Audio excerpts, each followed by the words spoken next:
What is up, you beautiful people? Good? This is SNL Movie Chats, and we are your hosts, John Emery Singleton and Joshua Lewis. And today we are talking about episode 3 of The Falcon and the Winter Soldier premiering on Fridays. Let's get right into it. Josh, what were you thinking?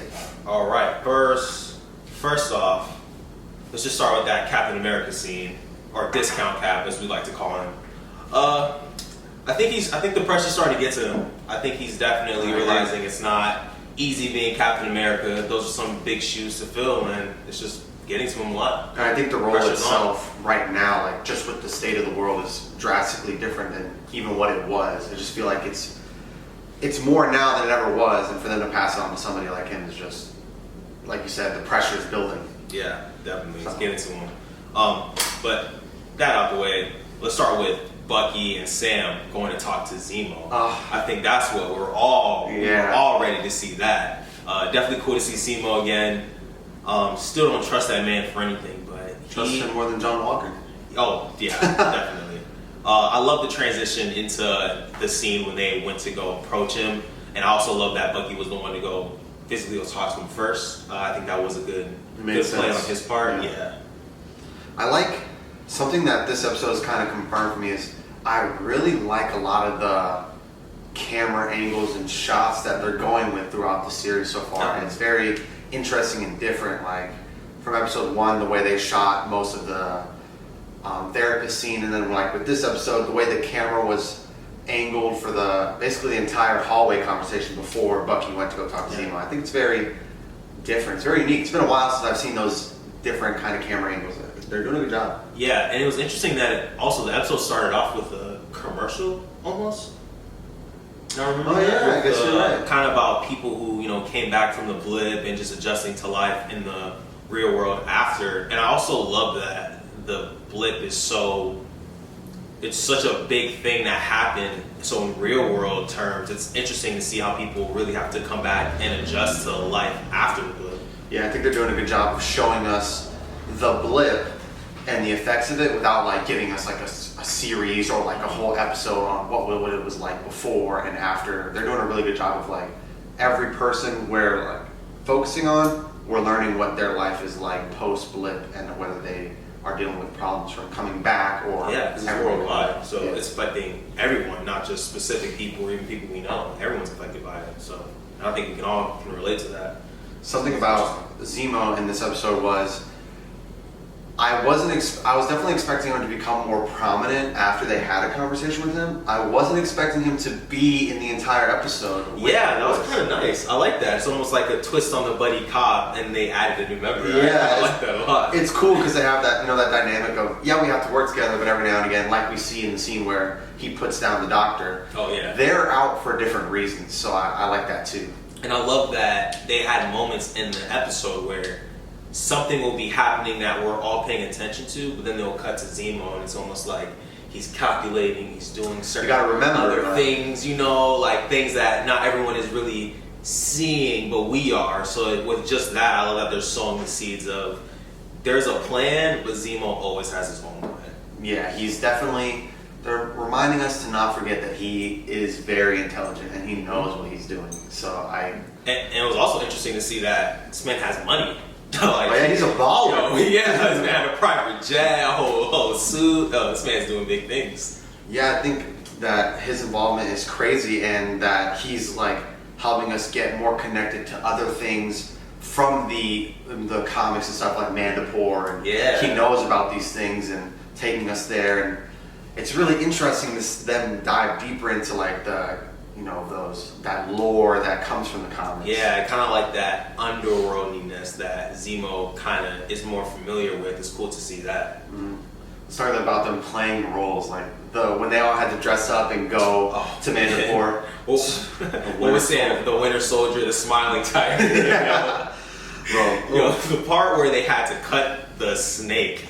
And he had to take a shot of what, like his venom? I don't know what I'm assuming that was because it didn't look like blood. I was just like, he's 100% committed to the role. He took a minute. He saw him. He was like, so I think that was interesting. But that moment where he's like, if you break character, we're screwed. So just let it ride. And then he lets Bucky know. He's like, attack. And then, Oh, I love that. whew, I love that we got that Winter Soldier reaction, and then I even love that after all the action, Sam had to look at Bucky and almost be like, "Are you good?" I like that. Okay. It's showing that, yeah, they have some serious like disagreements going on with them right now, but Sam is still concerned for his better well-being, and I like that. I think it shows the type of character that he is. Yeah, and going back a little bit, the Zemo breaking out of prison was very interesting. Oh, I so loved fun. it that it was set up as Bucky asking the question, kind of like, "Oh, what if this, and this happened?"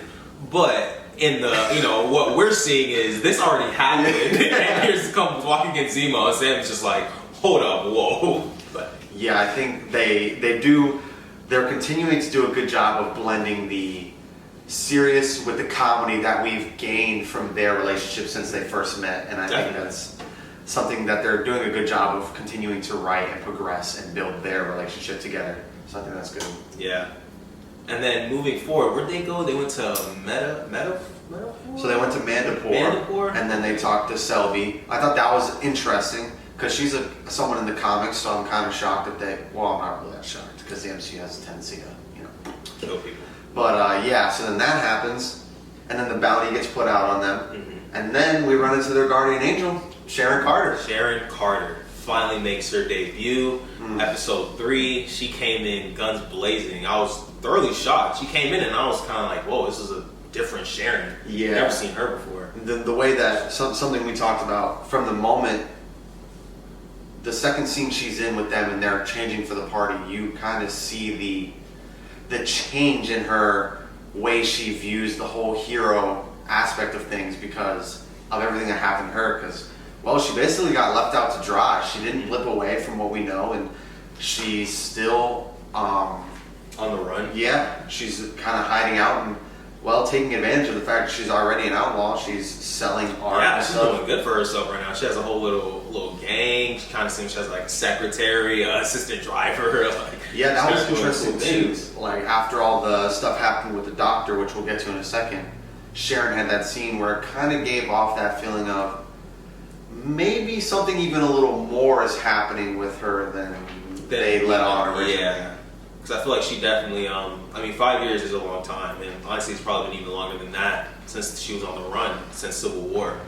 So I kind of like that they put a light on that. She's really been struggling. She didn't have it easy, being branded as a fugitive, helping Cap. And it's almost, again, this is another thing I do love about it, that they're shedding light on that, because it's really tough. Like, she decided to help Cap, but in the long run, she kind of had to face being a fugitive, like, by herself. At least when Cap, he had Sam, he had, Black Widow, he had, Scarlet Witch, but with Sharon, she was just kind of, like you said, left out to dry. It was just kind of by herself and had to make it her own way. Yeah, because it kind of seems like, if you guys remember, after the fight and that time gap, Cap was operating as like a AA, leader in the post-snap world, but I'm assuming Sharon was still a fugitive, so I can only imagine in her view it's like, wow, you cleared them, but you didn't clear me.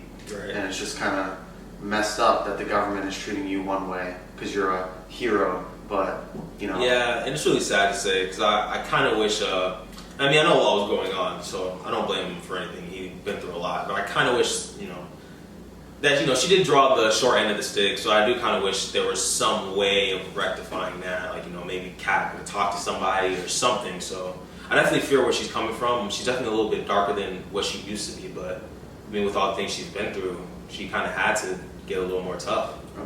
I agree, but as an agent like that, you can never really be too sure. She's always got something up her sleeve. Yeah. I feel like there's something cooking in the background where she's gonna. We haven't seen the last of her. That's for sure. No, That's definitely not. They left that open. She's definitely going to make a return before the end of the season. But still, the scene she came in, guns blazing, she was just firing off on all cylinders. We kill folk. Yeah, so that was cool.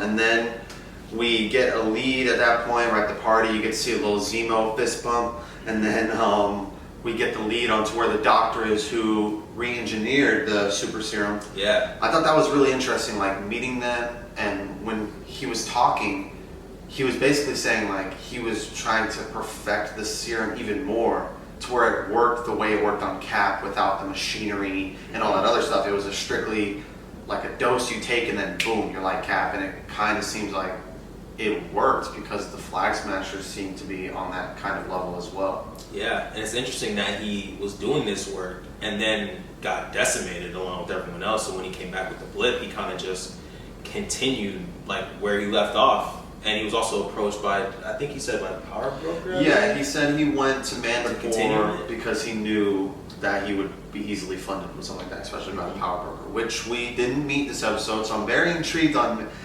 not because I don't really know who he is. At all. I know nothing about him, no background information. Yeah, and I'm excited to see, one, who he is, and kind of also who they casted to play him, and if he's going to really take on that villainous antagonist kind of role that they seem to be setting him up for. Mm-hmm. And there was also a quick shot in the episode where they were walking through, what's the name of this again? Mandapore. They were walking through there, and there was a quick shot on the wall where it said the power broker is always watching, I believe, or something like that. And I was just kind of like, man, this guy really has a name for himself in this place. He's got his roots in Mandapore. Yeah. I think that definitely shows, like, yeah, this is a very criminal underbelly, and this guy is like heading this huge criminal underbelly. So it's like they're setting those seeds up.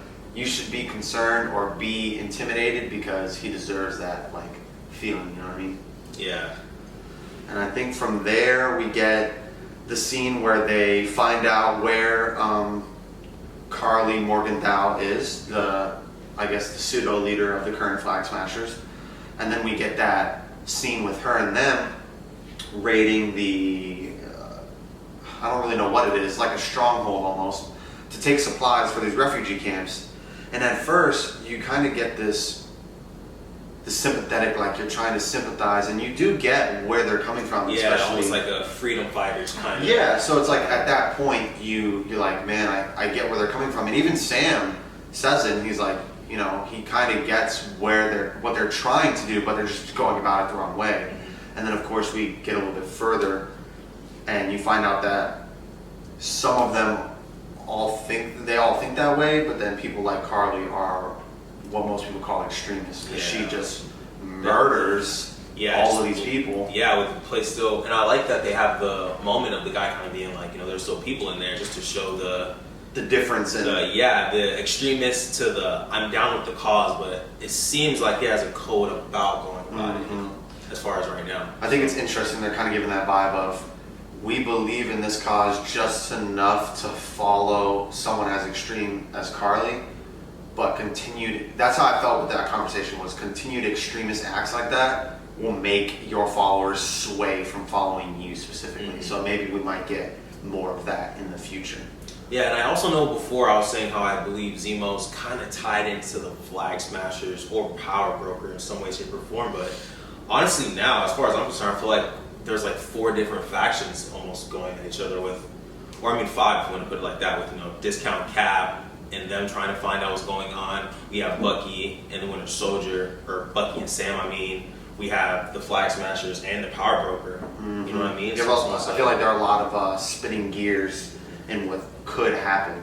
We also get that, you and I spoke about this too, this beautiful scene between Sam and Buck where they're talking about the shield, and on Sam's end he's kind of seeing the cost of the behind the scenes of what it takes to have a symbol like that.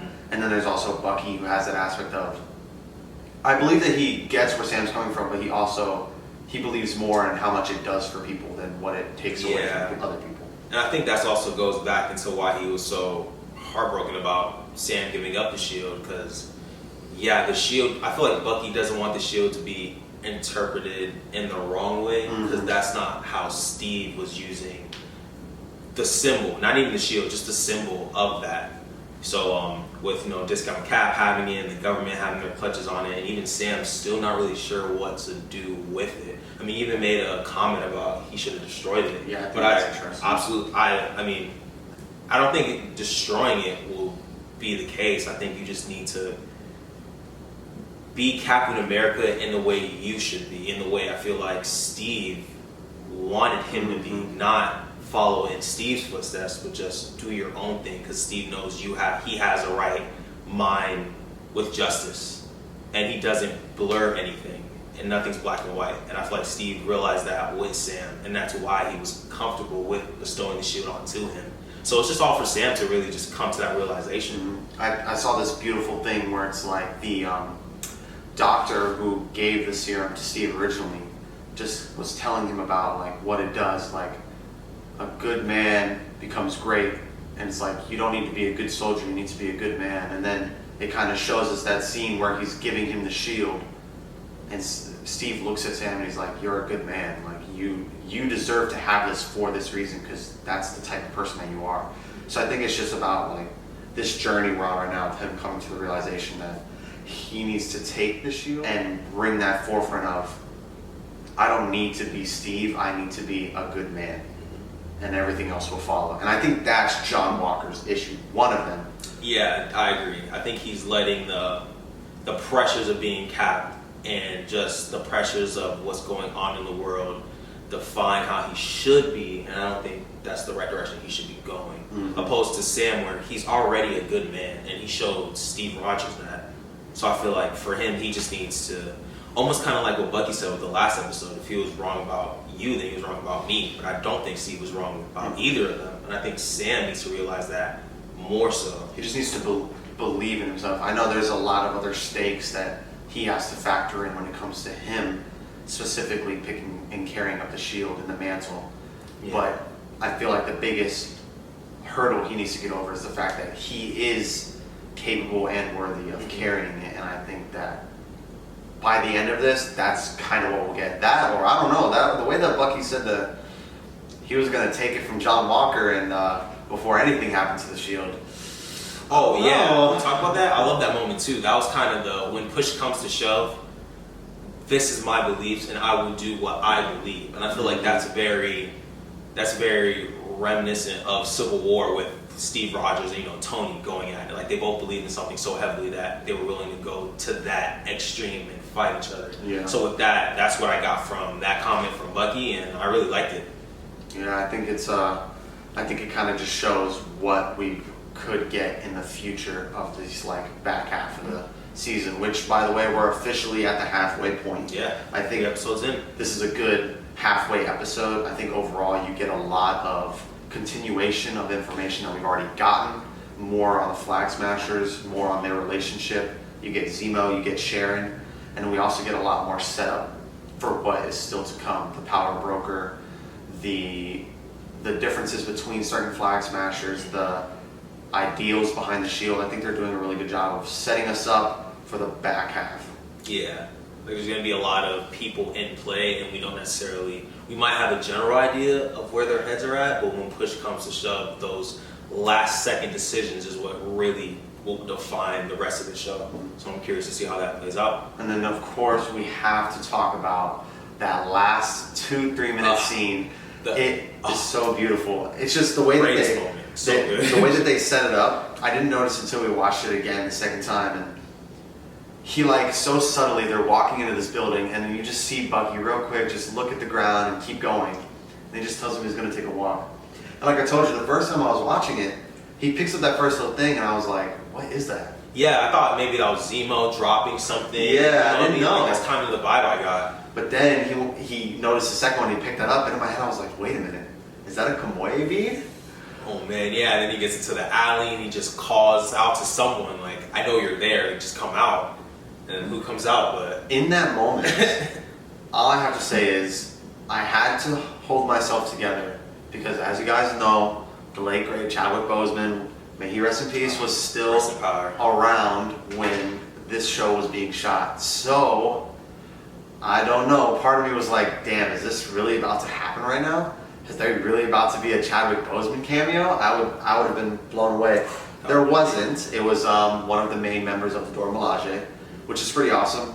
Yeah, and she showed up in, I believe it's the same one that showed up in, she was in Black Panther. Was she the same one in Civil War? Yeah, with the whole you move kind of thing. Yeah, I think that was the same person.